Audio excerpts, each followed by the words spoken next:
Good morning, children. Good morning, sir. How are you all? I am fine, sir. Okay, very good. All of you had your breakfast? Yes, sir. Okay. Yesterday we discussed about mirrors. Okay? What type of mirrors are there? Plain mirror. Plane mirror and concave mirrors, convex mirrors. Okay? There are many types of mirrors. What type of mirror is this? Plain mirror. This is a Plain mirror.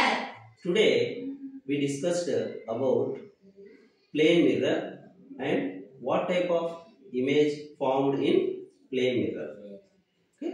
ఈ రోజు మనము సమతల దర్పణంలో ప్రతిబింబం ఎలా ఏర్పడుతుంది, ఆ ప్రతిబింబము ఎటువంటి ప్రతిబింబం అనే విషయాన్ని మనము తెలుసుకోబోతున్నాం.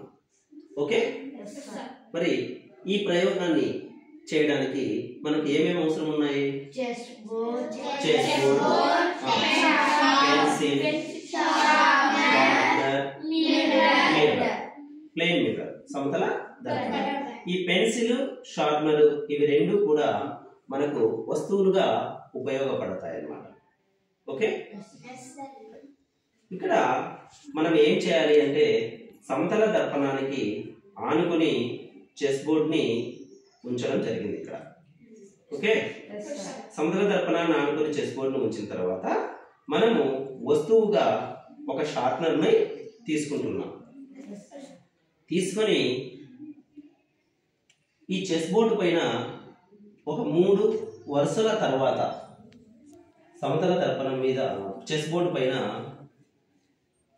షార్ప్నర్ ని పెట్టడం జరిగింది కదా. మరి ఈ వస్తువు యొక్క షార్ప్నర్ యొక్క ప్రతిబింబం అనేది సమతల దర్పణంలో ఎక్కడ ఏర్పడింది? సమతల దర్పణం వెనకల భాగంలో ఏర్పడినట్టుగా మనకు కనిపిస్తుంది. So the image formed in the back side of the plane mirror. The image formed in the back side of the plane mirror. అంటే ఈ వస్తువు యొక్క ప్రతిబింబం అనేది ఈ సమతల దర్పణం వెనుక భాగంలో ఏర్పడినట్టుగా మనకు కనిపిస్తూ ఉంది కదా. మరి ఎంత దూరంలో ఏర్పడింది?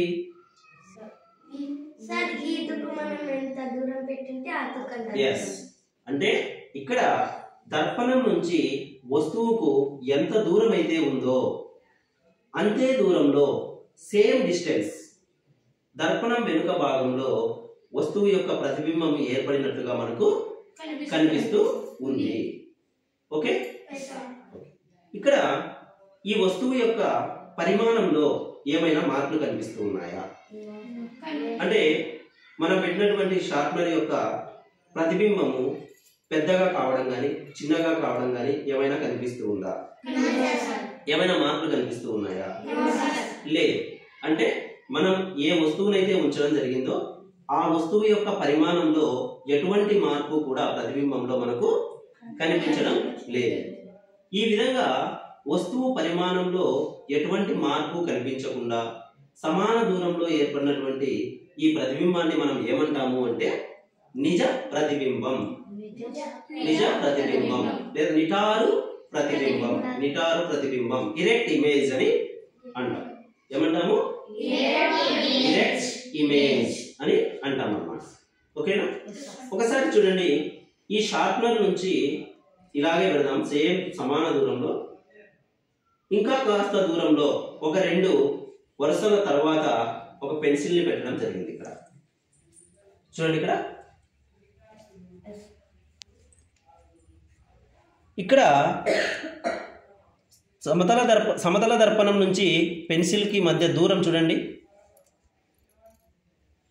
అలాగే దర్పణంలో పెన్సిల్ యొక్క ప్రతిబింబాన్ని చూడండి. దూరంలో ఏమైనా మార్పు గమనిస్తూ ఉన్నారా? లేదు. దర్పణం పెన్సిల్ యొక్క ప్రతిబింబం ఎక్కడ ఏర్పడింది? పెన్సిల్ యొక్క ప్రతిబింబం ఇమేజ్ అనేది దర్పణం వెనుక భాగంలో ఎంత దూరం అయితే మనం దర్పణానికి ముందర మనం ఎంత దూరంలో వస్తువును పెట్టామో అంతే దూరంలో దర్పణానికి వెనుక వైపున ప్రతిబింబం ఏర్పడినట్టుగా మనకు కనిపిస్తూ ఉంది. మరి ఈ వస్తువు పరిమాణంలో ఏమైనా మార్పు కనిపిస్తూ ఉందా? లేదు, కనిపించడం లేదు. ఓకేనా? అలాగే షార్ప్నర్ కి పెన్సిల్ కి మధ్య దూరాన్ని చూడండి. అర్థం మీరు ప్రతిబింబంలో చూడండి, సమాన దూరంలోనే ఉంది. వాటి పరిమాణంలో ఏమైనా మార్పులు ఉన్నాయా? లేదు. కాబట్టి దీన్ని బట్టి మనం ఏం తెలుసుకోవచ్చు అంటే సమతల దర్పణం ఏర్పరిచేటటువంటి ప్రతిబింబాలు నిటారు ప్రతిబింబాలు. ఓకే, అలాగే వస్తువుల యొక్క పరిమాణంలో ఎటువంటి మార్పు చూపించదు. ఓకే,